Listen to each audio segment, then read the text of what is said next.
Let's summarize the two previous videos. In the first video, we saw that artificial intelligence lacks cognition but is capable of processing massive amounts of information. In the second video, we learned that there is a method, called model-driven, for designing an artificial intelligence project. We also saw that there is a second method, data-driven, for referencing, storing, analyzing, and selecting the information that will be used by the same artificial intelligence. In the context of an IT project used on a company's intranet, the use of these two methods is sufficient to make the project ready for deployment on its host computer. Let's analyze the specifics of AI.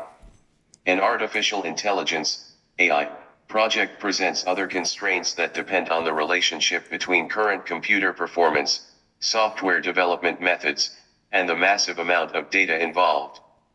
Indeed, an AI application using a technical platform comparable to an intranet would require processing time for a single user query that could be measured in hours, days, or even weeks. Such a solution would also consume a large amount of electricity. To overcome these constraints, mathematicians, neurologists, and computer scientists collaborated to find new logical and technical approaches. In short, mathematicians discuss probability calculations. Neurologists describe the functioning of a basic brain cell, the neuron. Computer scientists propose IT solutions at both the system and software levels. The inspiration of neuronal functioning applied to computer processing gave rise, in 1956, to the term artificial intelligence. For AI to become operational, it is necessary to reduce response times, reduce electricity consumption, collect relevant data, train the AI with a test sample, monitor data evolution and its long-term viability, enable the AI to learn automatically based on evolving data, then secure the processing and the data.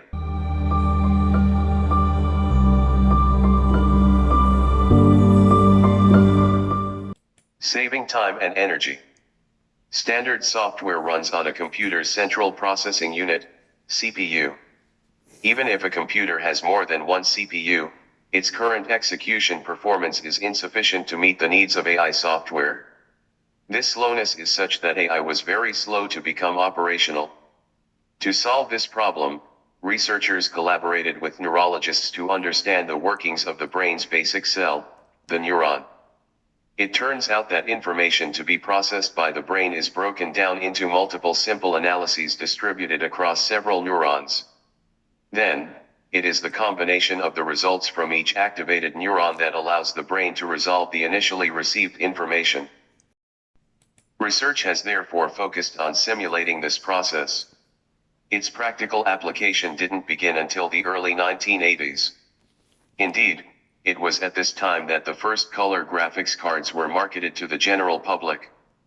These cards autonomously manage screen display processing, thus relieving the load on the computer's central processing unit, CPU. They have a high capacity for handling parallel calculations. Each of these individual processing steps is comparable to that of a neuron. To simplify, these graphics cards are where the famous artificial neurons reside. However, some AI processes are sequential, comparable to the processing of standard software. In this context, the performance of the computer's CPU is superior to that of graphics cards. Depending on its processing needs, whether parallel or sequential, AI software can utilize either the CPU or the graphics cards.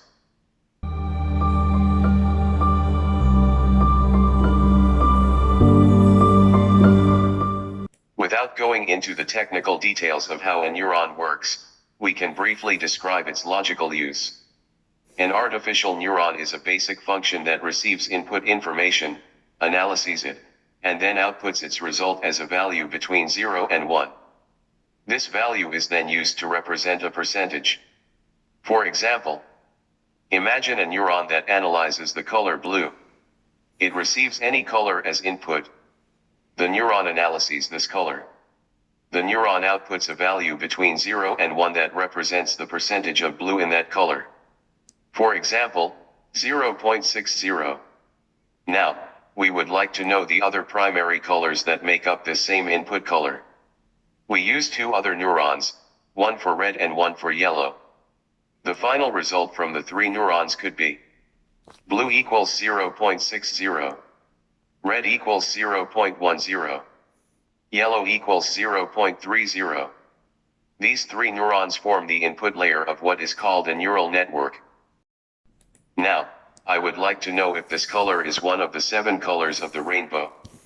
To do this, I will use a second layer of neurons, called the hidden layer, which consists of 7 neurons. Red neuron, orange neuron, yellow neuron, green neuron, blue neuron, violet neuron, indigo neuron. The 7 neurons will receive the 3 results from the input layer and then communicate their own result to the output neuron. In this case, it will be either 0 or 1. Receiving the results from the 7 hidden neurons, the output neuron adds them together. The color will only be a rainbow color if the result is 1, otherwise, the output will be 0. Continuing this example, we could receive any 6 other colors in the input layer of neurons and identify, for example, that an image contains a rainbow. Of course, the actual operation of a neural network is more complex.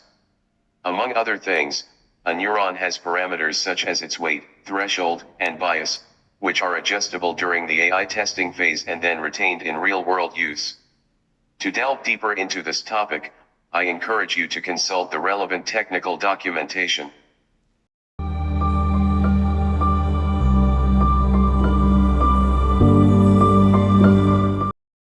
Artificial intelligence must undergo a learning process, both before and during its operation. 2 approaches are used for this: machine learning and deep learning. Machine learning is used for applications in imaging, search engines, diagnostic assistance, credit card fraud detection, cybersecurity, stock market analysis, robotics, and more. It is a learning process based on mathematics and statistics. These 2 disciplines allow AI to learn on its own from data. There is no need to modify the programs to handle new situations. However, designing a machine learning AI involves 2 phases: observing the data to derive a model, and deployment, which consists of processing the data with the model to obtain the expected results. Machine learning is considered supervised when the data contains references or keywords that allow the result to be inferred. For example, supervised machine learning is called regression learning when the answers are obtained statistically, while supervised machine learning is called reinforcement learning when the data is rewarded by the automatic incrementation of its level of interest, which can be compared using a performance score. Conversely, in the most general case, when the data contains neither a reference nor a keyword, then machine learning is considered unsupervised. In this case, the data structure must be deduced through probability calculations or neural networks.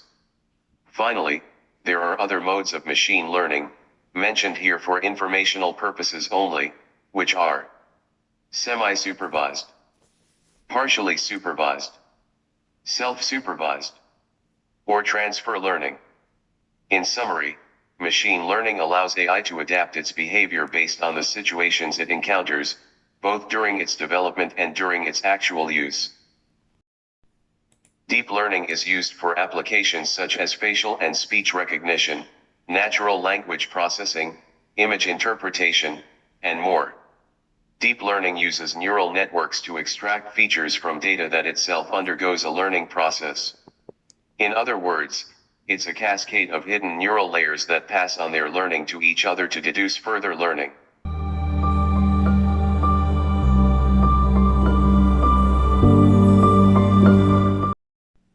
Conclusion. Capable of processing an amount of information far exceeding that of human intelligence, artificial intelligence is bringing new solutions to most professional sectors. Its development, as well as its use, requires new professional skills. Obviously, it eliminates others. It is a truly unavoidable transformation. In order to potentially be part of it, one must first understand its characteristics and objectives.